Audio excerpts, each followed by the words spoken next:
All right, we're back on the hotline here, and everybody wants your vote today. The polls are open. And joining me live from the county office building is Commissioner Tiffany Ladd. Commissioner, how are you? Good. How are you? Good, good. Well, this is your Christmas. This is it. So these type of days. First of all, just to clarify for everybody, we talk about the city council primary, but there's other primaries, right? Yes, there are. Yes.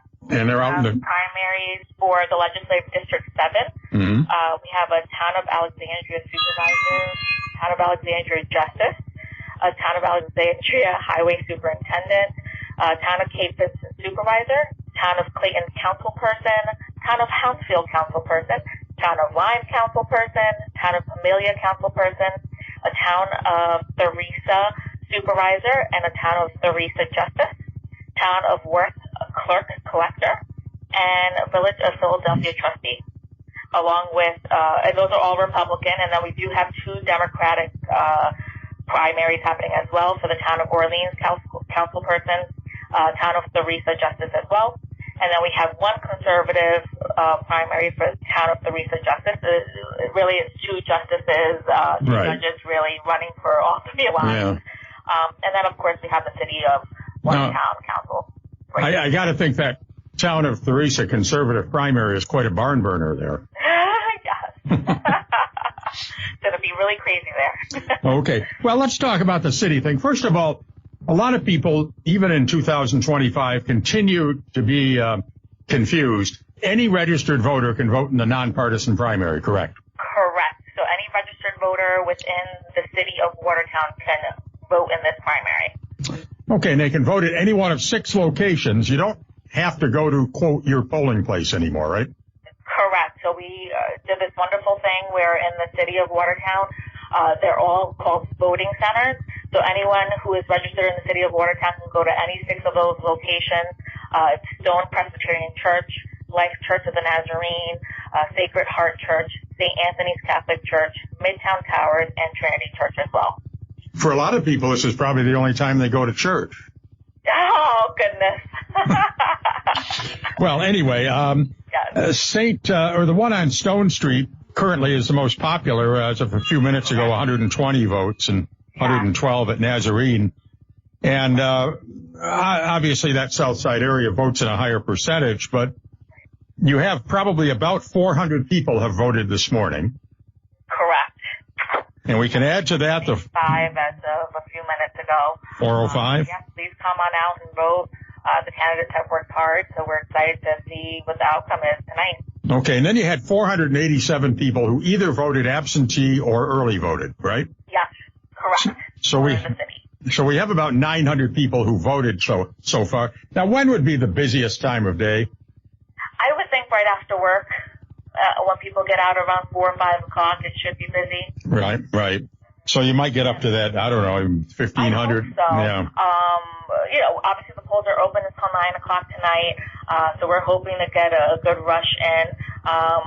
We did have, the early voting wasn't as high as we anticipated, so hopefully people come out today. Mm-hmm. Most of the sites are air conditioned. Unfortunately, some are not, but we're ready to take care of everyone efficiently and fast so that we can come out and vote and, get their voice heard. Well, yeah, and this is different because I can talk to you and you can tell me how many people have checked in at each location. Yes, which is absolutely wonderful. Now, that never used to happen. Yes, exactly. And we can see, if there's a voting site that's getting bombarded, we can send out extra machines, all that good stuff. So it's really wonderful with the technology to be able to see exactly what numbers we're looking at. Okay, well, that's absolutely great. We're going to watch tonight after 9 o'clock to see the top 2 go on to November, right? It'll be top 4. Top 4. That's right. Top 4, and then the top 2 win in November. Correct. Yes. I should know that after all these years. Now, of primaries, and I know you've spent time living downstate, but the other big primary that people are following, I guess in New York State's the New York City mayoral primary? Yes. I'm curious about what's going to happen there, to be quite honest. Now, they do something called ranked voting or something. Can you explain that? I don't really understand it. I really don't understand it either. I'm not going to lie to you. Okay. All I know is that it's possible for the person with the second amount of votes to win or something. Yeah, it's crazy. I don't get it either. It's not democracy, but there's Cuomo. He was the heavy favorite, but now there's a guy named Mamdani who's running. I was looking at it this morning, and I was just like, okay, what's going on in the city? You know, the city people never made sense to me, so I'm glad to be up here in the North Country. But as you know, the mayor of New York City can have tremendous impact on state politics. Completely. We don't. So, it is a little scary to see what they're going to do. And hopefully they pick a really good candidate. And Cuomo, as you know, I mean, he knows how to play the game and bully people and get things done if he wants to. I mean, he was emperor of the state for a few months, and it's kind of scary that he might be in that position. Do you really think he has a chance? Well, I don't know. I mean, he's probably, but I don't know. I can't really see that. What about the November? Now, people look at this. This is a Democratic primary. In November, you got a Republican candidate, probably Curtis Sliwa.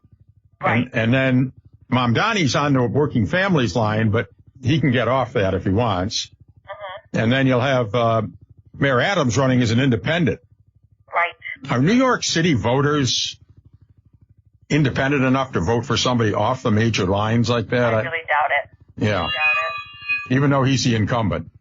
I think that's the only way, name recognition, but that there's also a lady with the last name Adams, so I think that's going to hurt his chances as well, because she's running under the Democratic line, and I think it's going to be hard for him to pull it out with the independent line. Well, yeah. I probably didn't support him 4 years ago, but I sure do now. Right, same. I'm with you. Yeah. Well, he did he did what you're not supposed to do as a Democrat. He tried to work a little bit with the White House, and no. Look what they're doing to Fetterman right now. Holy cow. Goodness. I know. I mean, he's had enough problems without all of that. So, I don't know. So anyway, you're up to 405. Is that the latest? Yeah. We'll get you're going to look it up again? Sure. So, for Church of the Nazarene, we are at 130 people who've voted today so far. Mm-hmm. Midtown Towers, we are at 36. Okay. Our Lady of Sacred Heart, we are at 67. Mm-hmm. St. Anthony's Church, we are at 45. Okay.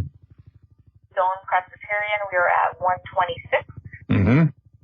And Trinity Church, we are at 15. Wow. So what's all that add up to? Oh, goodness. Were you writing it down? I wasn't. Oh, it's 141, 181, 180. Well, I guess it's a little over 400. Okay. We'll say that much. So that's good. And it's coming along. Hopefully a lot of more people come out, especially once it gets a little darker, maybe the weather will cool. You know what always galls me is you got a place like Midtown Towers where literally all you have to do is get in the elevator. Yeah. And that's it, Yeah, that's true. They still don't come down. So if you're at Midtown, get downstairs immediately. Exactly. All right. Well, Commissioner, thank you so much. You're always a joy to talk to and very informative. Always a pleasure. Anytime. Thank you so much. Everybody go out and vote. Polls are open until 9. If you have any questions, please give us a call, 315-785-3027. We're here for you. Thank you so much. All right. Thank you so much. Thanks. All right. That's Commissioner Tiffany Ladd. And, God, have you ever seen somebody so helpful and so effervescent about it? And Commissioner LaFave does an excellent job, too. I'm not picking favorites here. I mean, I'm just saying that the crew down there at the county building, wonderful job. I wonder how many county employees never voted during the week when they had early voting in the building. I bet you there's a few of those, too. But you people at Midtown, I'm serious. Put your flip-flops on, get out of your chair, and go downstairs.